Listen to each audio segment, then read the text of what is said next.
We are here, and it is a draft episode here. We're talking mock draft for the Denver Broncos. We're talking about why all the American players suck in the draft in basketball. We're talking about why the Nuggets players did not get drafted to all defensive teams on many national podcasts. Boo. All that and more booing coming up next. Dan, play that funky music. Yay! All right, coming to you on a chilly Tuesday night here in the Denver area. It is the Blues for Brothers. I am Kyle Poland, joined as always by my brother Ryan Poland. We are here in Colorado, home of the first place Denver Nuggets, of the almost Sweet 16 Colorado Buffaloes, of the nearly round of 32 CSU Rams, and the Sweet 16 CU Women, along with the in the hunt for the one Colorado Avalanche out there as well.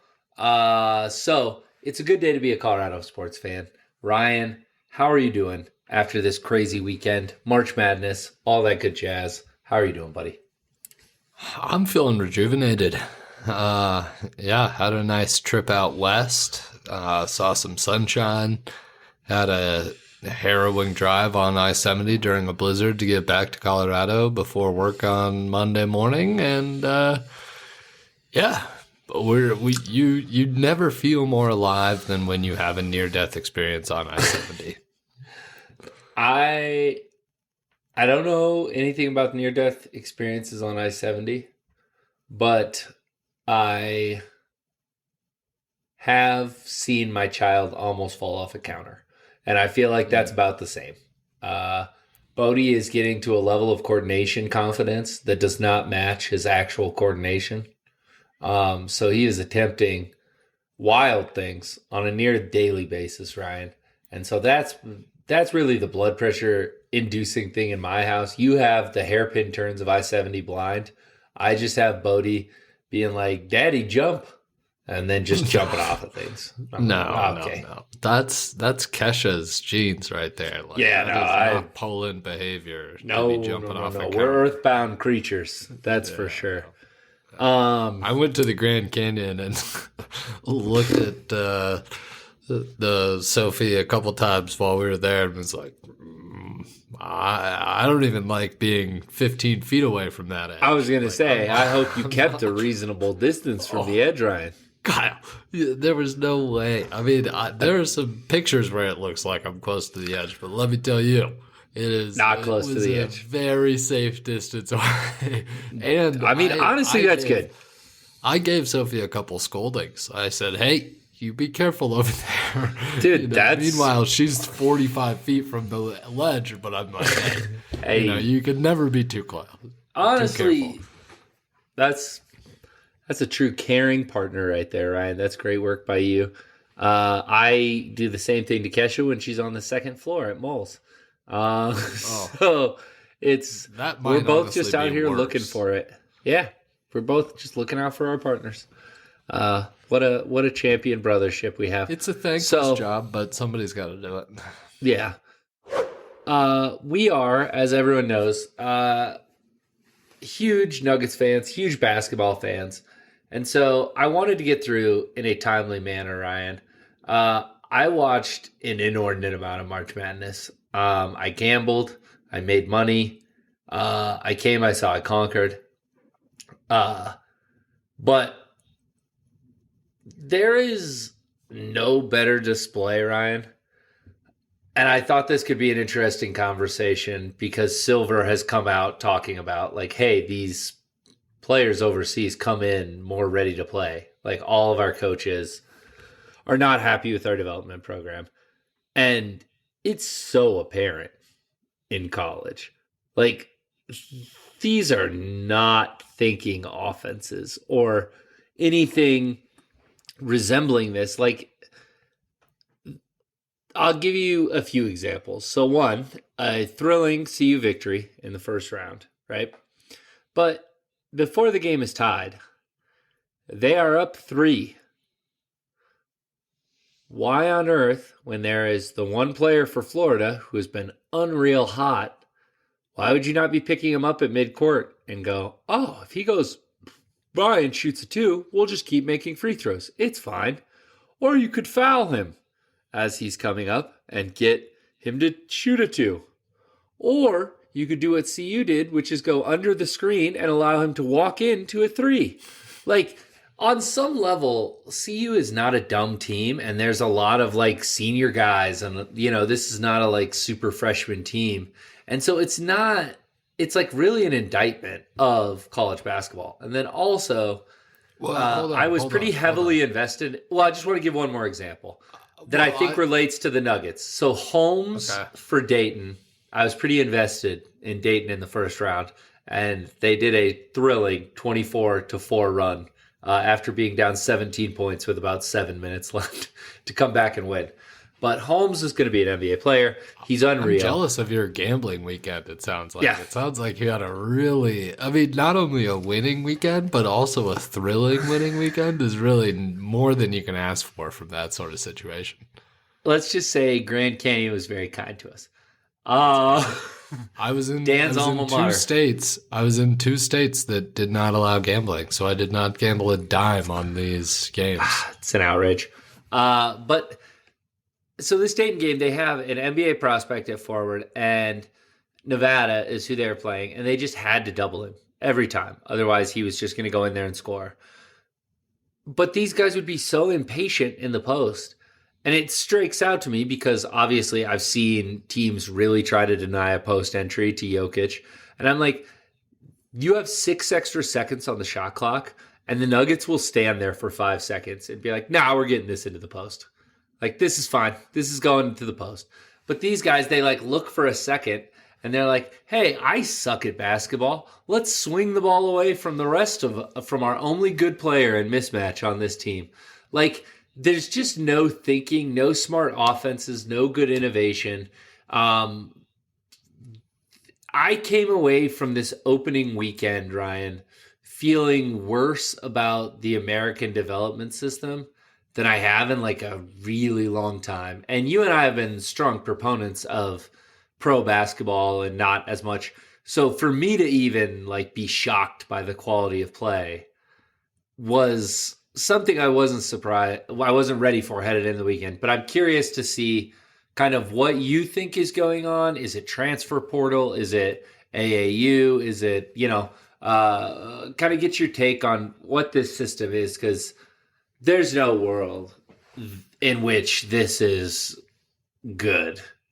No, there's no world. It's not sustainable. And the real problem here is that the NCAA is slowly just becoming defunct. I mean, I'm going to go on a little bit of a tangent here, and then I really want to go back to your point because I think there are a couple interesting things there that we could talk about the development system. But the NCAA, this is the cash cow for the true NCAA system. Like, when you're talking about the NCAA, the organization, and not necessarily like what everybody says when they say NCAA, when a football championship trophy is raised, that is not an NCAA trophy. That is the FCS. Like, that is not NCAA money. That's not even an NCAA championship. The March Madness is now, both on the men's and the women's side, they've finally realized, after being literally dragged to that realization by the women in college basketball, so good for them. But this is like it's a true existential crisis for the NCAA, and they have to treat it as such. And like, when Silver is talking about this, it's not that it just goes down to the NBA teams. Like, I don't even blame these college coaches, because you're getting these kids for maybe a year if they're good. Like, you're maybe getting them, and it's not even a year. It's like the NCAA, or it's like college football, where these guys leave in the middle of a semester. They're not worried about finishing their classes. They're going to train for the draft. Like, that is what they're there to do. So these coaches are given their one hand tied behind their back in terms of development. Then you can't tell a player no, because if they've signed this big NIL deal, that's like a person in an NBA locker room looking at the guy who's making $30 million on the bench and being like, why are you here? Like if you're paying them, if you're putting these funds towards those players, you have to give them deferential treatment. And that's the name of the game right now in the NCAA. But these coaches are being handed a product in terms of the player, right? Like we're just talking about them as an on the court product. They're handed a product that is underdeveloped.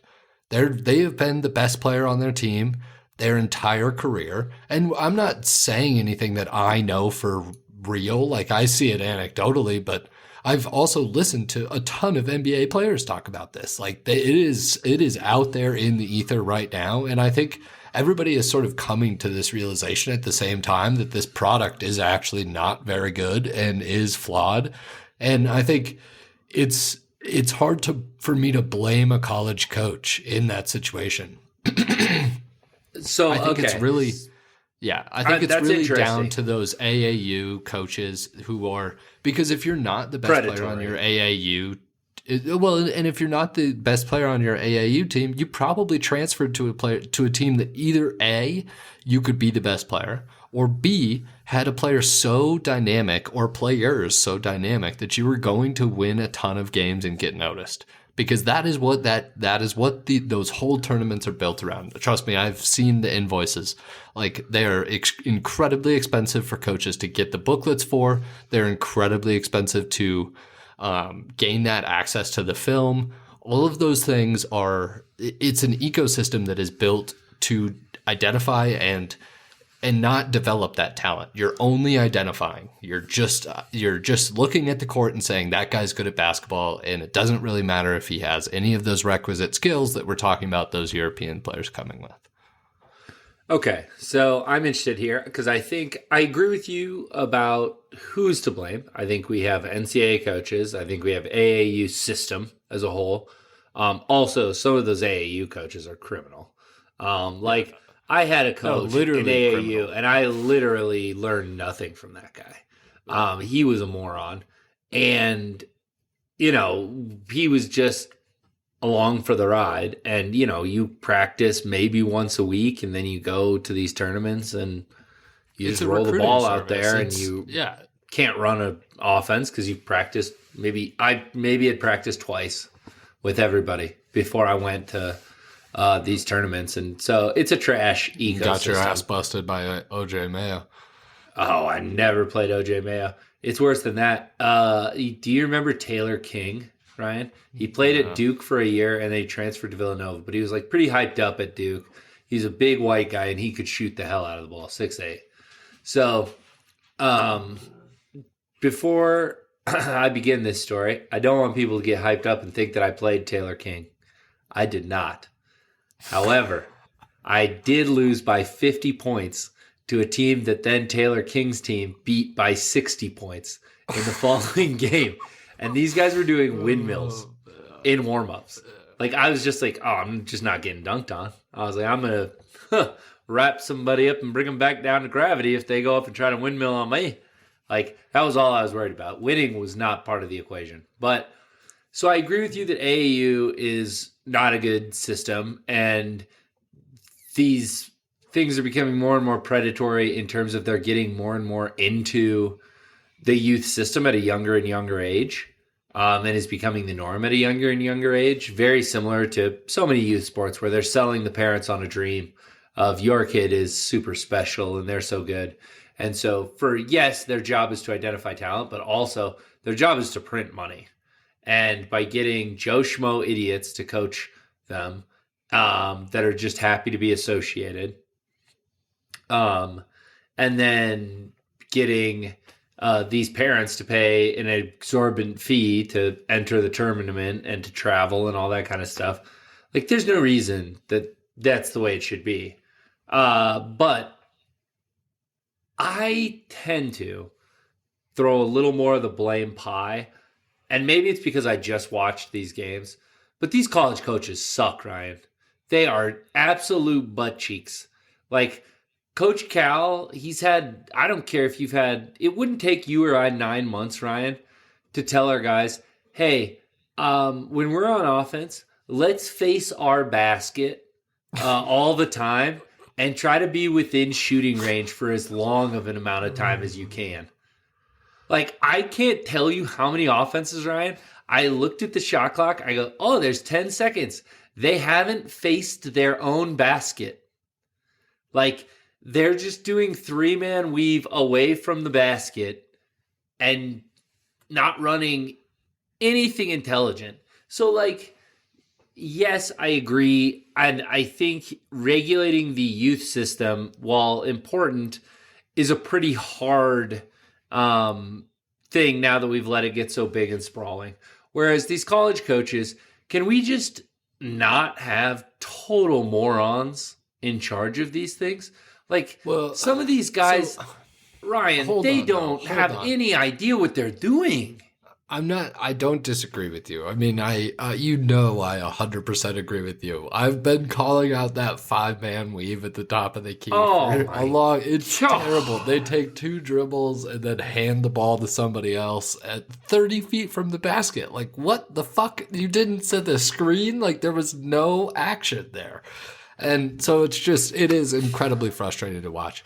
However, it's a lot like getting mad at, like, oh, we have all these terrible presidents, when, like, the way that we select a president is not really conducive to actually being able to do the job. Like, these college coaches are not selected for their basketball knowledge. They're marketers. Like, these people they're recruiters, they're marketing to the kids, and they're marketing to the school. And it is not based on any basketball merit at all, which is much different, obviously, than the NBA coaches. And sometimes you get a coach who's good at both, and then they have wild success. Like, or they surround themselves with, if you're a good recruiter, they surround themselves with people that know basketball. That's the part that makes me mad, is that these guys hire, Cal, I'm sure that bench is full of his friends and people that he's known for a long time. And it's like, will you hire like a 27-year-old smart kid? Like, find the next Eric Spoelstra and hire that guy. Like, I mean, find some guy who has two brain cells and can rub them together. Find him, and he'll be an improvement over whatever Kentucky was running. I was looking at KU when they were blowing the game to Samford, and, like, the first half, hey, they can't guard Abrams at the post. That's like when the Heat could not guard Aaron Gordon in the post because they were trying to cover up other things. Jokic and the Nuggets just went to that the whole first quarter. They were like, oh, we're just going to get you stuck, and we're going to go there every time. And our players are smart enough to know that. These college kids are... It's such dumb basketball. And it's not just... It used to be like, okay, Cal is a moron of a coach, but we can watch some pretty beautiful mid-major basketball because these guys know. Anymore, even the mid-majors are trash and just running dumb stuff. That's transfer portal stuff, dude. Like that. Yeah. That's talent being on the transfer portal, getting a full ride, them promising them like, hey, you're going to be able to run our offense. And then them getting there and being like, oh, you can't actually run an offense because nobody's ever taught you to do that. Like, some of this stuff I think is truly fundamental. Like, what you're talking about is the coach's fault, right? Like, if you're a good enough coach, you should be able to install an offense for a Division I program in an off season. Like, that should not be that difficult if you're doing your job well. But the problem is that now they have to be that time is spent recruiting. They're not at practice.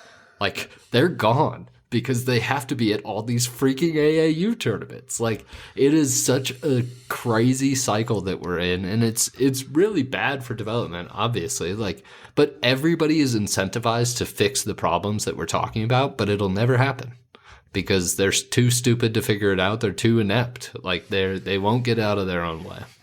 Yeah, it's a really bad thing. And I was talking about as well, like, just the emphasis on the amount of games. I was talking about a hypothetical world in which Bodie enjoys basketball. Do not worry, people. I will not force him to play basketball or any of that sort of thing. He's already forcing him. You should see this kid. He's lifting weights. He's talking about jumping off of things. He was having him do box jumps. Yeah, he is going to mess up the 2-year-olds. No, but like in a hypothetical world, I'm like, dude, I think I would just keep him out of the AAU circuit, and I would be like, dude, we're just going to have a team that you play with, and we'll do local tournaments, and we're going to practice a bunch. And like, we're just going to work on skills. We're going to work on a lot of things. We'll have scrimmages. We'll have all these kind of things. But we're not going to play all these stupid games with no preparation and with you guys not practicing what to look for. Like, what it makes me think of, which is weird because I am by no means a math kid, nor have I ever been, but it's like, it's the difference between knowing a math concept and just memorizing your times tables. Like, the kid who knows why 3 times 3 equals 9 is much better off than the kid who just memorized 3 times 3 equals 9.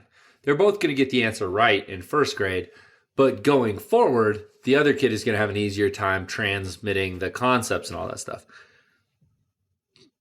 U.S. basketball players know that scoring is good and that not letting the other team score is bad. They don't understand how, though. They're just like, well, I'm more athletic. And you're like, well, but what about when you're not? Well, but I am. Like, it's so bad to, like, really... You want to have this kind of idea of, here's how we can try to win. And here's what that looks like. And I don't think it's coincidence that more and more foreign players are being superstars, but also stepping into superstar role player roles because they can think the game and go, hey, this is what this team needs. This is what they're getting me for. I'm going to do that. And you don't have to hold their hand and be like, hey, dude, you jump really high. We'd like you to jump near the rim and get the dunks. Like, you don't have to do that for them. They're like, I understand. Let's wrap this up with I think this is an interesting... I just saw something. I think it's like, 7 months until the Summer Olympics. So let's wrap this up by do you think that the Team USA is going to win gold in Paris in 2024? Yeah, I don't either. I don't know who I would bet on right now, but I don't think it's going to be the U.S. It's indicative that we have undeniably the most talent. Like, we will have the most talented team in that tournament. It's not going to be close. And some of those AAU games, it's clear that there's more talent on the floor. Like, the talent on the floor in some of those AAU games is insane. It's asinine how good those people are, but they don't learn to play together. And so they're not like, it takes a special type of person to be able to figure that out later. And you see it happen, right? But it takes a long time in the league to get that, which is why seeing people succeed early in the league is so impressive. Yeah. And honestly, it's only superstars that do that. Like, really, it's only superstars that come in and look amazing in their rookie year. Yeah. No, which is the only role, to your point, that they've known. So it makes sense that you're either that or you don't know how to play a role and don't know how to fit in. I guess, I guess the last thing I would say in terms of like potential hope for March Madness, because I do think we both love it, right? Like, it's basketball at its purest form. There's a ton of it. Like, the tournament is such a fun environment. We've gone to games before that are super fun to go to, but I think the only hope here is that NIL does change this a little bit. I think that is going to flatten out.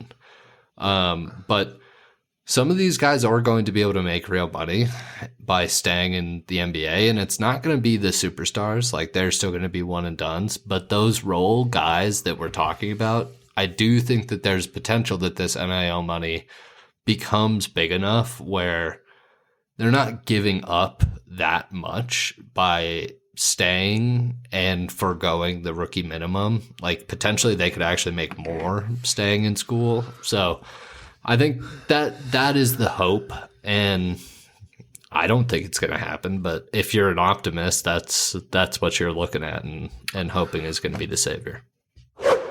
All right, let's go from from draft to draft. Let's go to the mock draft here. The mock drafts are starting to solidify. Sean Payton is once again, for a guy who talked a bunch of stuff to the Jets about having all their guys on video. This man has not turned down an interview all offseason. If he's out there, he is in front of the camera. So he's been giving a lot of interviews. He talked about the Broncos had a private workout with JJ, and he was really selling that. He's selling the processing speed, all that kind of jazz. So right now, Ryan, I just wanted to get your take. Right now, I'm using NFL Mock Draft Database, which just combines all the mock drafts out there. And the most common one without a trade is Bo Nix from Oregon, 23. Obviously, we saw him mess up CU, but not really. He just handed it to the running backs, and they ran for 30 yards a carry. What, I guess, are your Bo Nix takes? And then the other report that's been out there is that the fourth pick has a huge for sale sign on it. The idea being that, there's going to be, you can guarantee yourself McCarthy, Nix, or maybe Daniels if someone has a stroke, which the Commanders are involved, so that's always possible. I guess, what do you think about, I know it was leaked a lot that the Broncos were willing to be aggressive, willing to move. Does Bo Nix excite you enough to say, sit at 12, young man? Or are you like, who would have to be available, I guess, at 4 for you to think that that's worth sacrificing? Well, it would probably be a first-round pick next year. It'd be a steep price. Nobody. Marvin Harrison Jr. is supposedly like a generational wide receiver, but we don't have anybody to throw him the ball, so that seems a little wasteful. Putting the cart before the horse. So I don't know, man. Like, none of these quarterbacks excite me as much as Justin Fields would have, and we could have gotten him for like a third rounder. So like I just don't know enough, and honestly nobody does. Like, these guys hit it like a 40% rate, so like we're throwing darts, right? Like, this is Bo Nix is fine. Can I tell you why I don't like Bo Nix and why I would sure. genuinely be bummed? Yeah. This man ran from the SEC. Like, Bo Nix was never like, oh, he's really cooking when he was at Auburn. And he was surrounded by not the best talent by far, not the most speed on the field all the time. And he was a middle-of-the-road quarterback, right? Like, he was okay. Well, I think, and he has the build. He has some certain things. But to me, it's all SEC athletes up here, dog. And I think Bo Nix is going to be trash. And so I think, to rehash what I said last episode, I think that if you do not believe that you are getting at least a chance, to your point, no one knows, but I will put it at 5% that Bo Nix is a good NFL quarterback starting. He might be a pretty good backup. But I don't think that's what you're going for at 12. That's brutal for the 12th pick. If you're a decent backup quarterback, that's brutal. 5%? Like, that's 5%. He's an actual, like, good starting NFL quarterback. That's where I put it. And, I've seen all the stuff, to your point. Like, there's processing speed there. There's, getting the ball out quick. But, like, to your point, we've seen really talented quarterbacks get ruined by playing behind just trash lines with no weapons. And then, to borrow from Sam Darnold, they start seeing ghosts out there. And that's top of the line quarterbacks. The Broncos have third pick talent.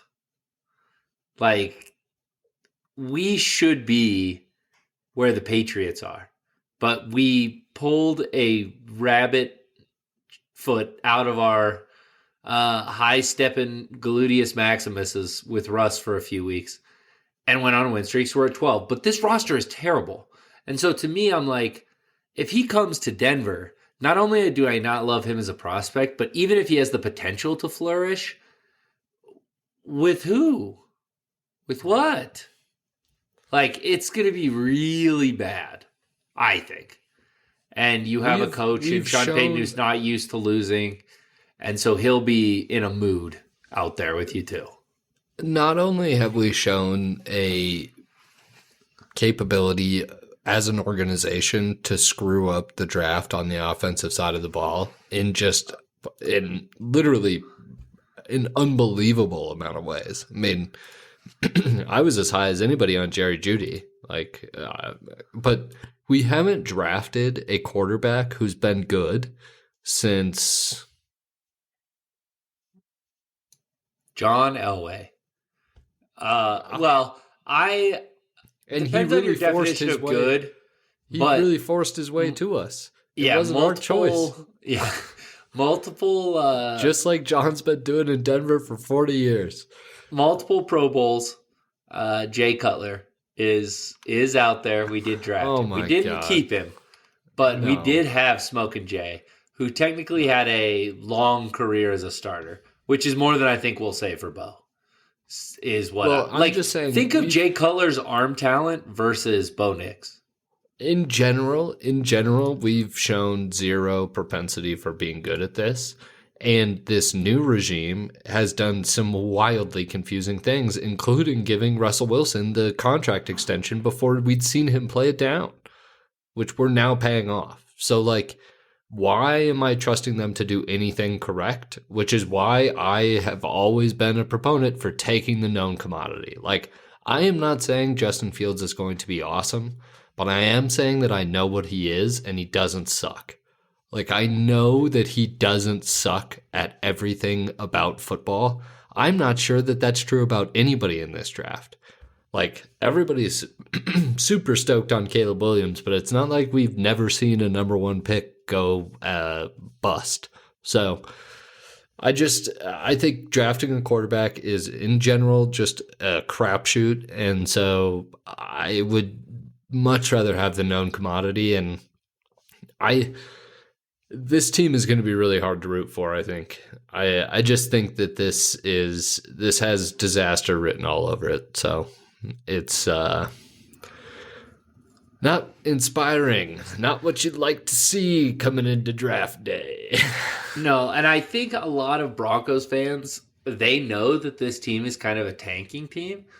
So now they've kind of adopted that, but they think that we're going to get a prospect like a team that tanked last year, but they forgot we didn't tank last year.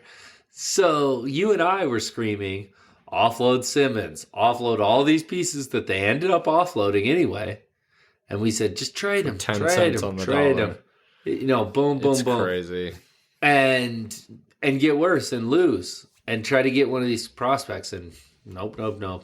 So when Justin Fields is starting and Russell Wilson is sitting on the bench and the Steelers win 12 games next year, I am going to be losing my mind on this podcast. You do not, Kyle, I'm telling you, you do not want to be a part of it. I think for everybody's sake. I'm just going to mute myself and let you go. I'm just going to be like, so how about them Steelers? I don't know, man. Nothing they've done has made sense to me. So I'm so down on the prospect of this draft being inspiring. I do want to throw out there, if Jaden McDaniels is there at 4, I would move for Jaden. I'd move for Jaden. I've heard nothing about Peyton liking him, so I don't think that's likely, or maybe that the Broncos, he's so likely to be gone. But in the world where they take Drake May at 2 with the Commanders, and then for some reason the Patriots fall in love with JJ, if he's there at 4 and you're like, hey, Cardinals, come on home, we'll give you some first rounders for Jaden, I think you absolutely move heaven and earth for that. And to be clear, I think you Stidham this year still until he inevitably hurts himself. Probably punching himself in the genitals or something. You're going Stidham? Yeah, I still don't. I wouldn't throw any developing quarterback behind this team. I want DiNucci. Dude, whoever, as long as it's not someone we care about. It's they're gonna get mauled back. This is gonna be it's gonna be so bad. Can I go back to being a Dolphins fan? This sucks. Come on in. The waters are fine. No, they're terrible. So talk to me about why Jaden, maybe you're not as high on him as I am. I just see the physical tools, and to me, he has the most of them. Yeah, I mean... And he's just unreal, and he gives you a mobility thing that we've seen is such a cheat code if you have a smart offensive mind. Here's a take. I think he would take a year. That's why I'm like, dude, just lose for a year. Who cares? And then you can sell and get back.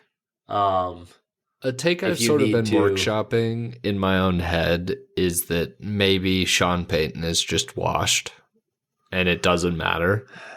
Like, it's possible that he's just not good at this anymore.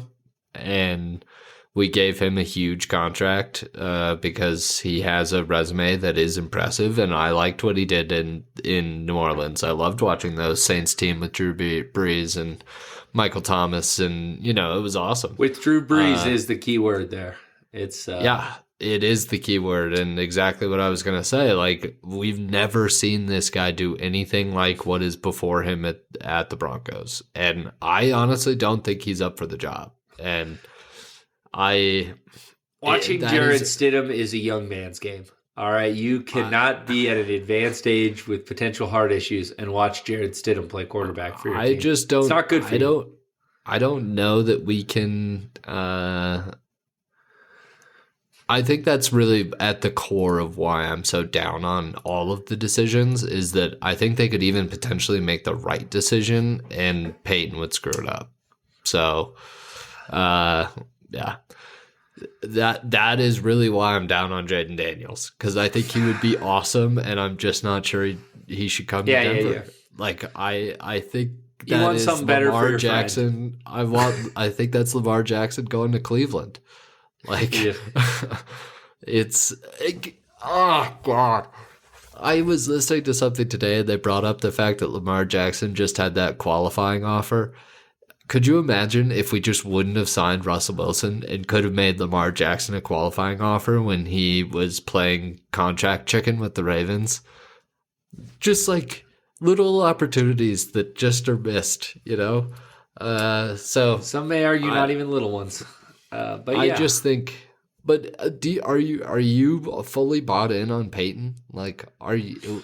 I'm not fully bought in on Peyton. Like I said, I mean, I think I was as big of a critic on the show of him last year as anyone, insofar as I thought there were moments where he was really smart in how he attacked, but I thought that was more prevalent in the running game, and I thought he was more focused on being negative about Russ than trying to be creative in any way. And we saw this offense a lot of times when just Russ scrambled up the middle and took off or threw little dump offs. That was like the most effective it was as far as like consistently moving the ball. And that's obviously off script stuff rather than,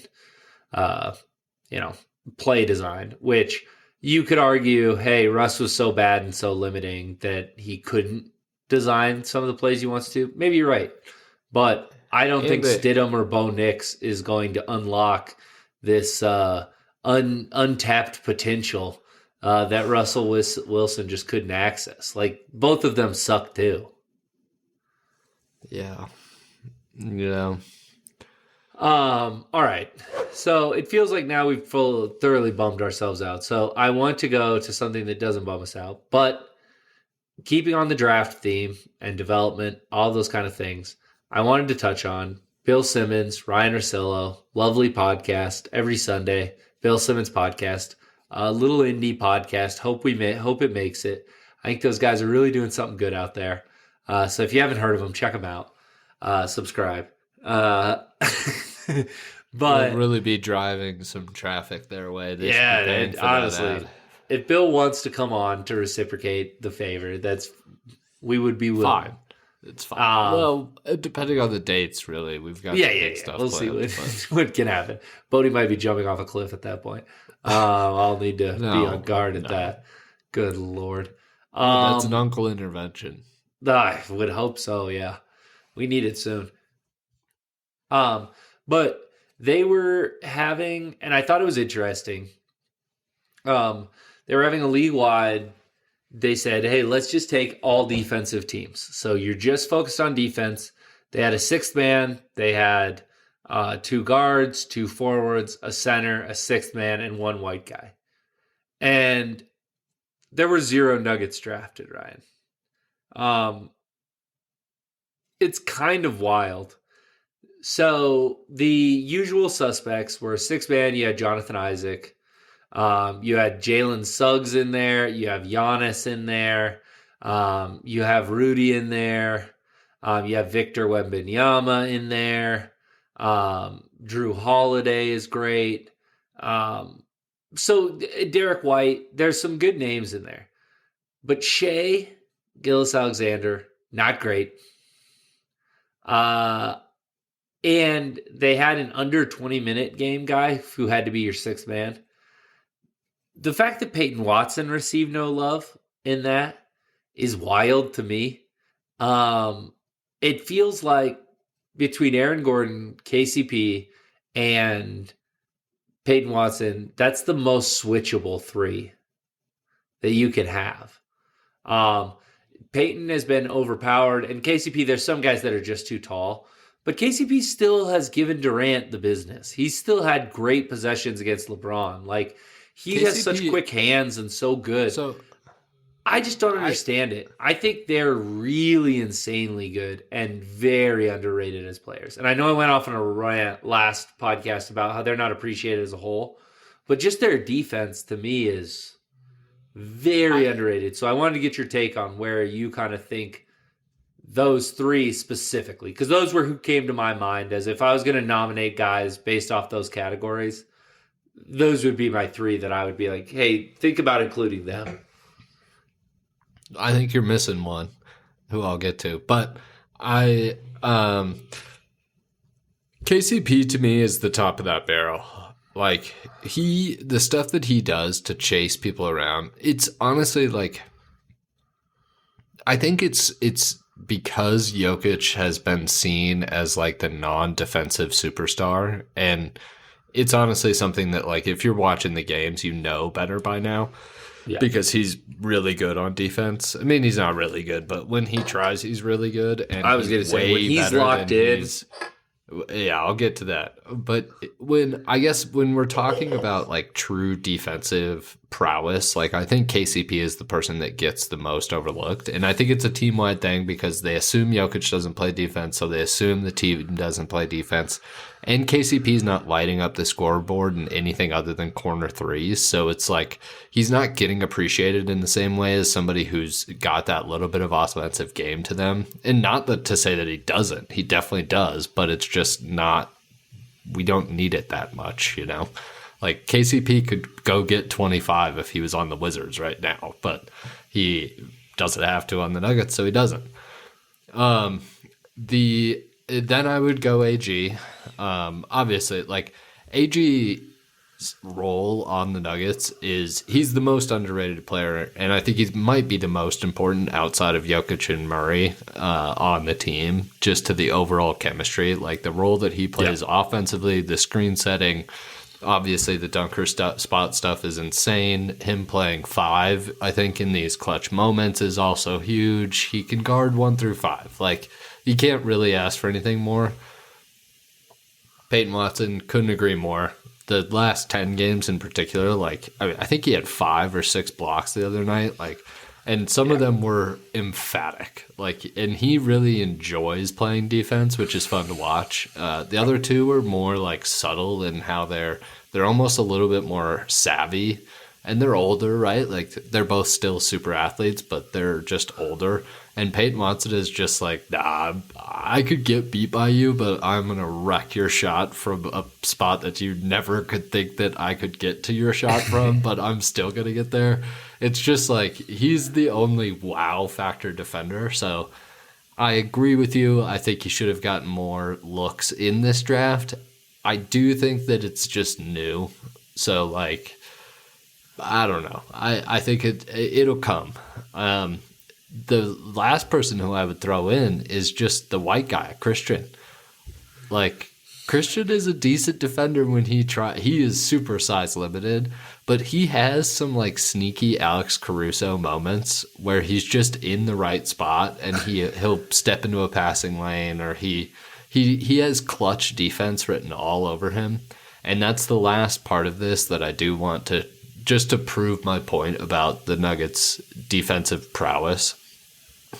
So when you just look at defensive rating, the Nuggets are really good.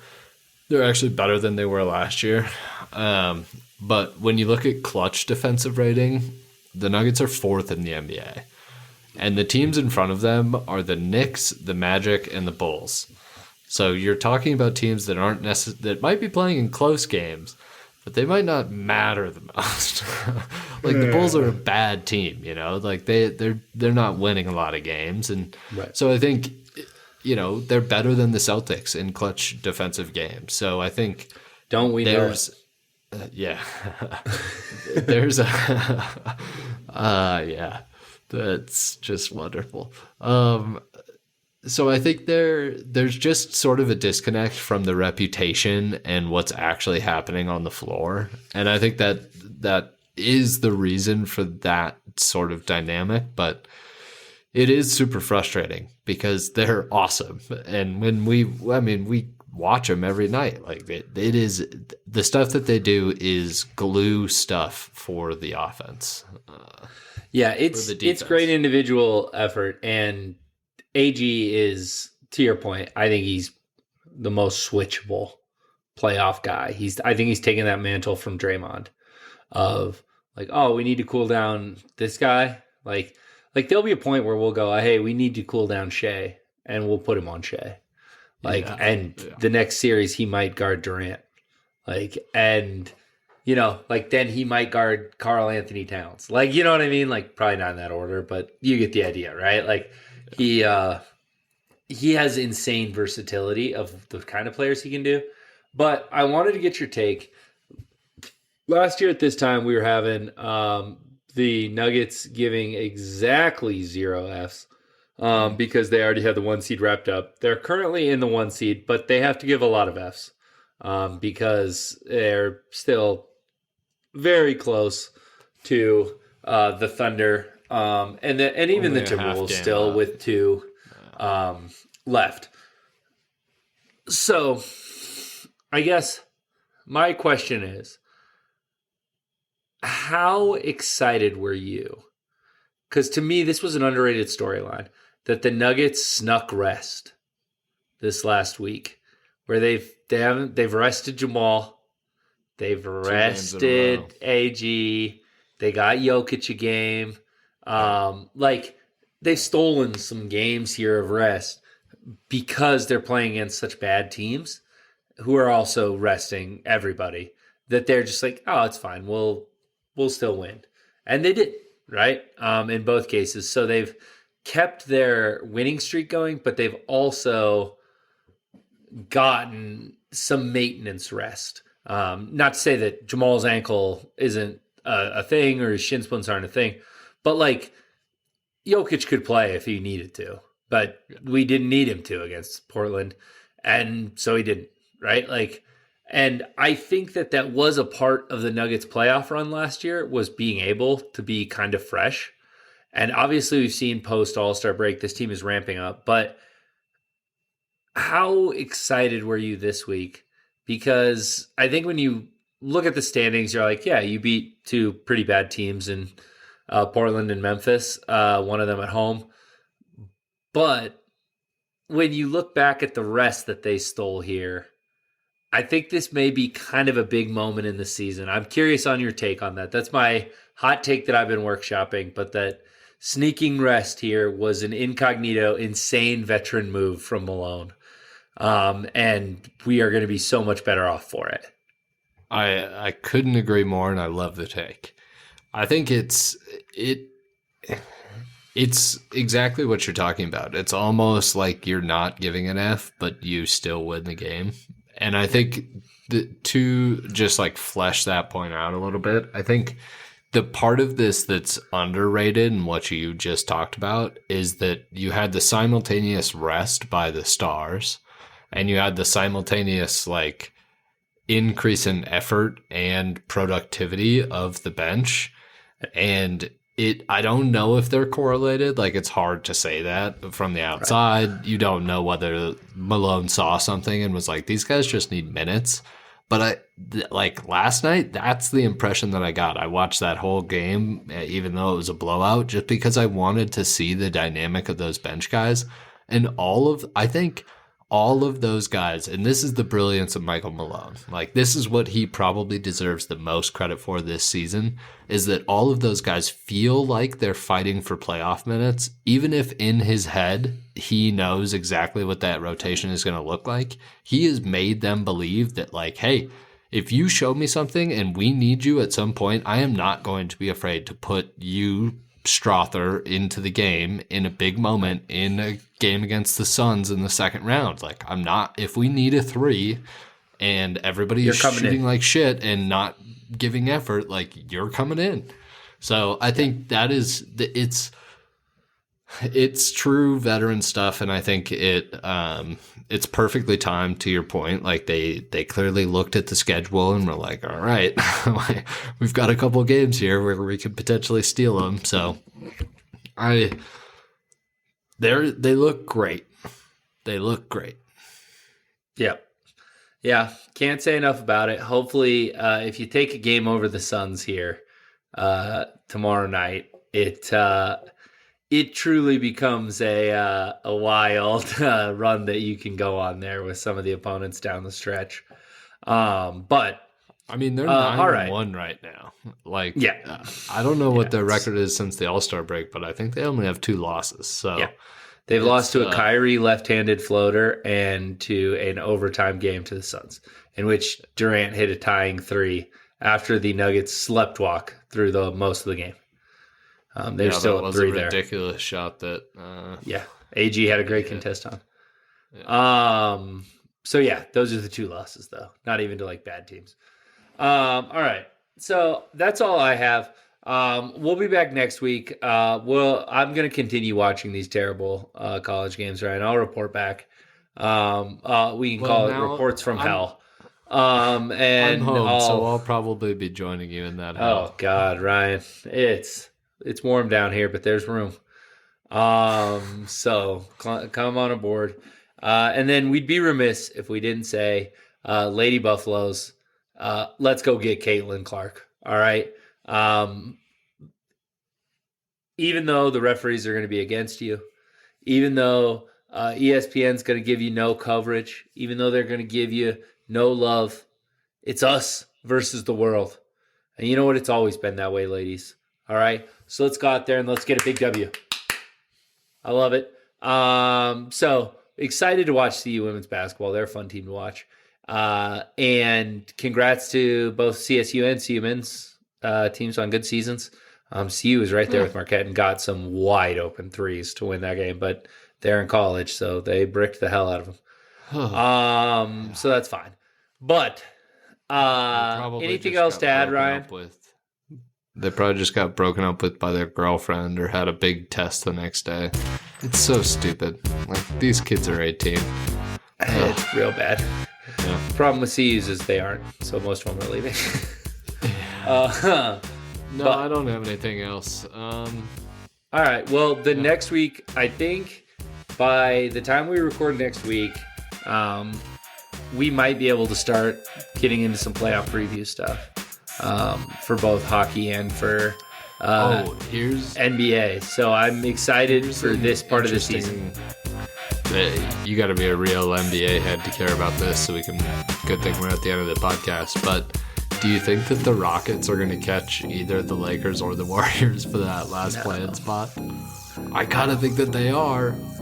No, I don't. They're only a half game back right now, dude. Oh, I agree. I just feel like this Rockets thing has to come back down to earth. There's no way they're this good without Sengun. There's no world. It's wild. Jalen Green looks like I was listening to, speaking of Bill Simmons, he was like, I'm not going to say Michael Jordan, and then he just said Michael Jordan, so it's I mean, it is absurd, but good. Don't believe in him. So, no, that's I sadly what I've been don't. watching instead of watching the Magic, so there you go. That's fair enough. All right, well, thank you to our super producer, Dan. He's doing this on the road in Utah, so what a stud to him. And we will talk to you next week. Go Nuggets, go Avs, go Lady Buffs. Bye. Go Watts.